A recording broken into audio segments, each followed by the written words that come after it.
नमस्कार साथियों, एंग study point पे आप सबका हार्दिक स्वागत है। आज की कक्षा में हम जानेंगे लोकसभा के स्पीकर के बारे में। ठीक है, जब ये सवाल हमारे दिमाग में पैदा होता है कि स्पीकर का कार्य क्या होता है, निर्वाचन कैसे होता है उसका, और ये पद हमने कहाँ से लिया, इनको शपथ कौन दिलाता है, तो बहुत सारे सवाल हमारे दिमाग में दौड़ने लगते हैं।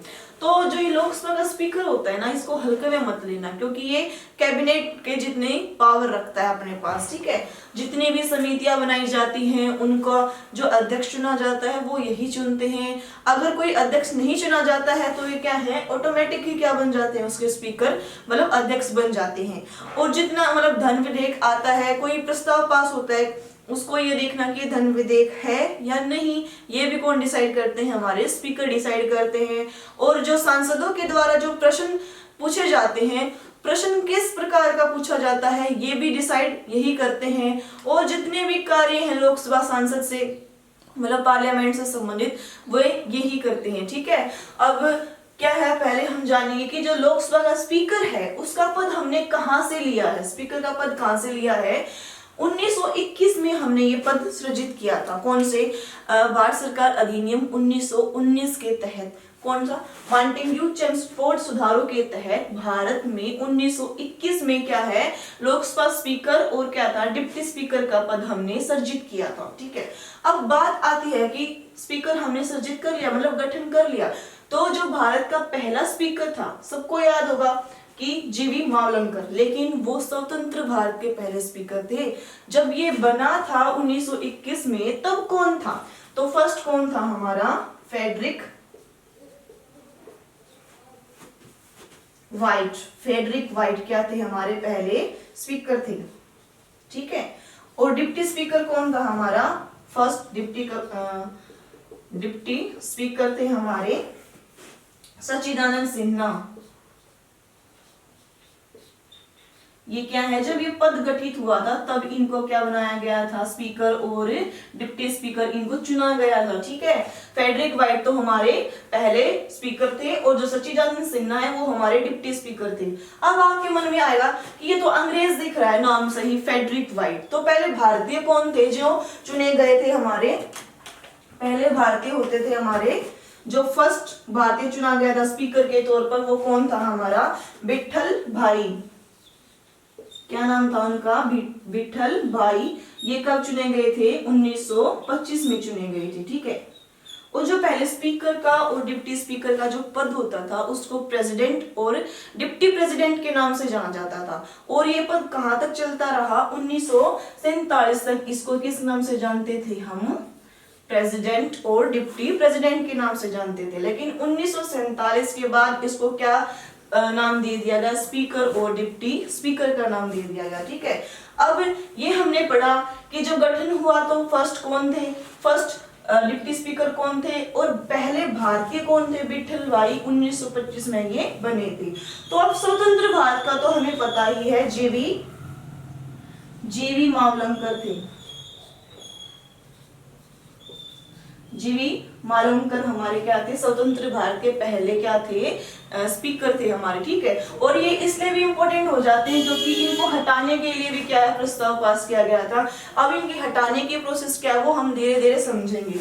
अब दूसरी बात आती है कि स्पीकर का निर्वाचन कैसे होता है, इनको चुना कैसे जाता, कौन लोग चुनते हैं इनको, तो इनको कौन लोग चुनते हैं, जो लोकसभा के सदस्य हैं। कितने सदस्य हैं हमारे, 543। टोटल कितने सदस्य हैं फिलहाल, 543। ये सदस्य ही चुनते हैं। मान लीजिए ये क्या है, हमारे सांसद हैं और ये हमारे स्पीकर हैं। ठीक है, निर्वाचन कैसे होता है, आर्टिकल 93 के अकॉर्डिंग क्या है, जब लोकसभा की पहली बैठक होती है ना, उसके बाद जो उपस्थित सदस्य होते हैं उनमें से ही जो सांसद हैं वो क्या है, एक को स्पीकर चुनते हैं। ठीक है, और एक को डिप्टी स्पीकर चुनते हैं।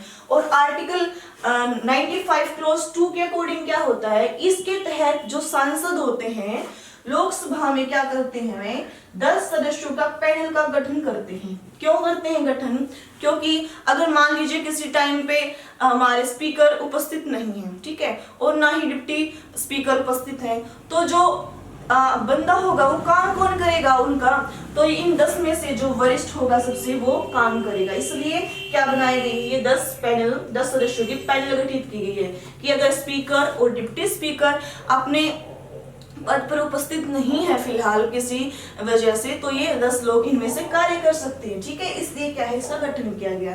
निर्वाचन का हुआ आर्टिकल 93 के अकॉर्डिंग, और क्या है, पैनल का गठन किसके अकॉर्डिंग हुआ, 95 क्लॉज 2 के अकॉर्डिंग। ठीक है, अब इनको शपथ कौन दिलाता है, आपके दिमाग में सवाल तो पैदा होगा ना, क्योंकि राष्ट्रपति पढ़ा हमने, राष्ट्रपति को शपथ दिलाई जाती है। ठीक है, तो लोकसभा के स्पीकर को शपथ कौन दिलाता है, तो कोई भी नहीं दिलाता है, इसका कोई भी प्रावधान नहीं किया गया है। ठीक है, अब इसको थोड़ा सा समझते हैं कि मान लीजिए सांसद हैं और ये क्या है, स्पीकर हमारा, तो सांसदों को कौन दिलाएगा, ये है हमारा स्पीकर। इनको शपथ कौन दिलाता है, सांसदों को स्पीकर दिलाता है। लेकिन आपने कभी सोचा है कि इन सांसदों में से ही तो स्पीकर बना होगा, ये कैसे बना, कैसे चुना गया, इसको कौन शपथ दिलाएगा, ये बात सोचने लायक है। तो अब क्या है, मैं आपको समझाती हूँ कि कौन शपथ दिलाता है इनको। जो स्पीकर होता है वो स्पीकर के नाम पर शपथ न लेकर लोकसभा के सांसद के रूप में क्या लेता है, शपथ लेता है। और कौन दिलाता है, अब देखो जैसे 543 सदस्य पूरे हो चुके हमारे लोकसभा के, तो अब क्या होता है कि इसमें से ना जो लोकसभा का सचिवालय है, क्या है, लोकसभा का सचिवालय जो है हमारा, वो सबसे सचिवालय, लोकसभा का सचिवालय क्या करेगा, इन 543 सदस्यों में से सबसे वरिष्ठ व्यक्ति को चुनेगा। वरिष्ठ व्यक्ति उम्र के हिसाब से नहीं, अनुभव के हिसाब से, जो क्या है, बहुत बार सांसद चुना जा चुका है।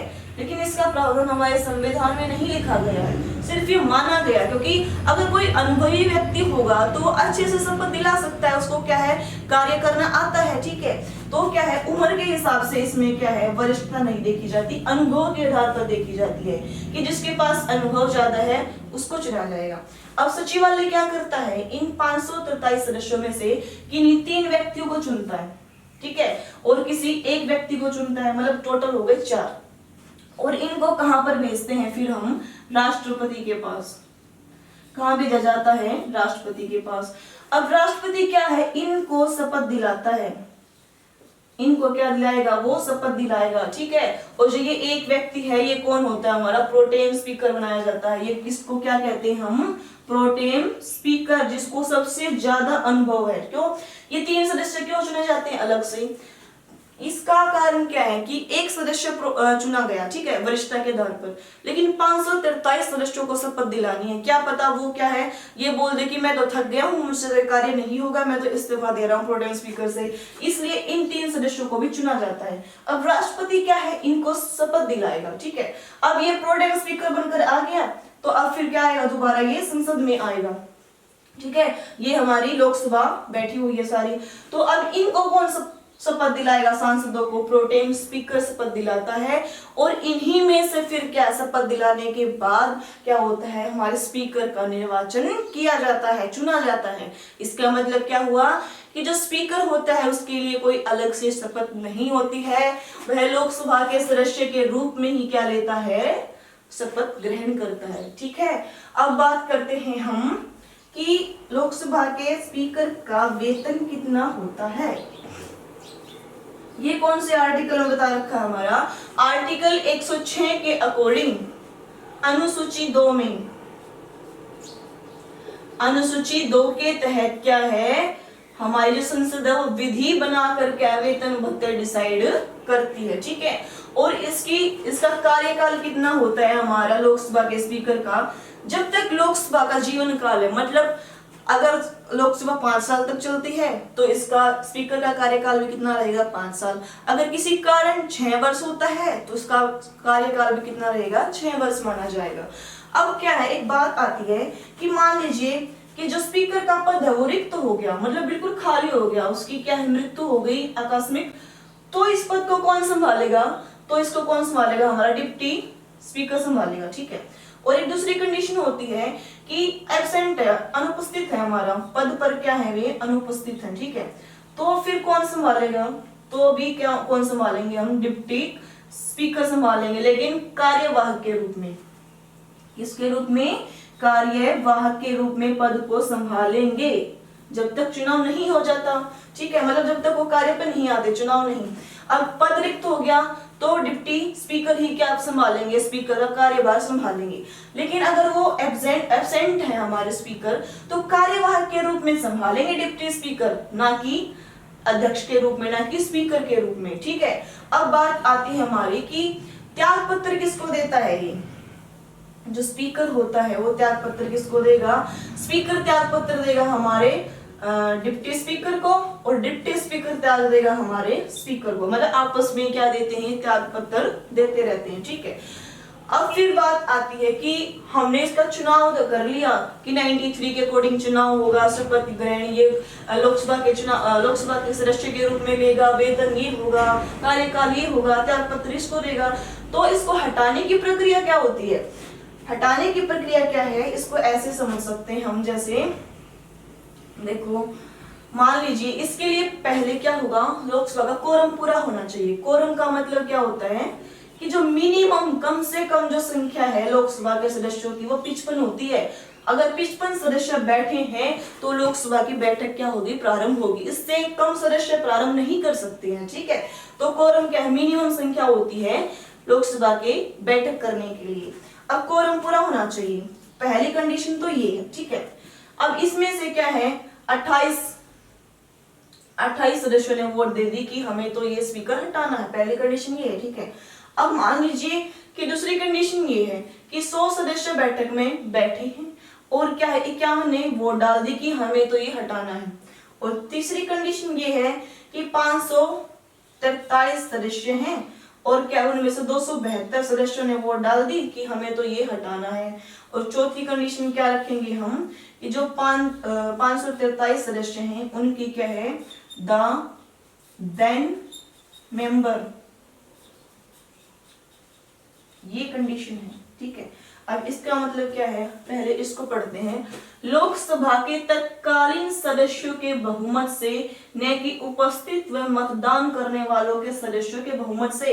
इस बात का मतलब क्या है कि हमने कोरम तो पूरा कर लिया, लेकिन इसके तहत हम नहीं हटा सकते, ना इसके तहत हटा सकते और ना ही इसके तहत हटा सकते। किसके तहत हटा सकते हैं हम? द देन मेंबर के अकॉर्डिंग हटा सकते हैं। इसका मतलब क्या होता है कि मान लीजिए लोकसभा में 543 सदस्य हैं और किसी का 43 सदस्य मान लीजिए हमने हटा दिए, कैसे? दल बदल के द्वारा हटा दिया, फिर कोई मर गया, किसी एक्सीडेंट हो गया, कुछ भी हो गया, तो कितने सदस्य बच गए हमारे? जिंदा 500 सदस्य बच गए। इन 500 सदस्य चाहे ये सांसद उसमें लोकसभा में प्रेजेंट हैं या फिर नहीं है, इन 500 सदस्यों का ही क्या चलेगा? वहां पर बहुमत चलेगा।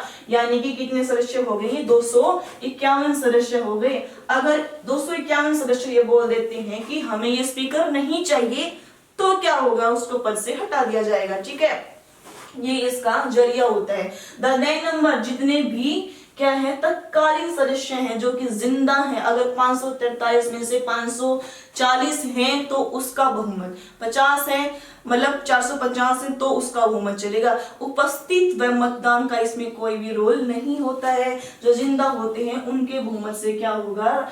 जो स्पीकर है उसको पद से हटा दिया जाएगा। ठीक है, तो आज की क्लास में हमने क्या क्या जाना कि पद हमने कहां से ग्रहण किया है, निर्वाचन कैसे होता है, शपथ कौन दिलाता है इसको, और वेतन और भत्ते क्या है, पदावधि कितनी है, त्याग पत्र कितना है और इसको हटाने की प्रक्रिया क्या है। हमने लगभग स्पीकर पूरा पढ़ लिया है।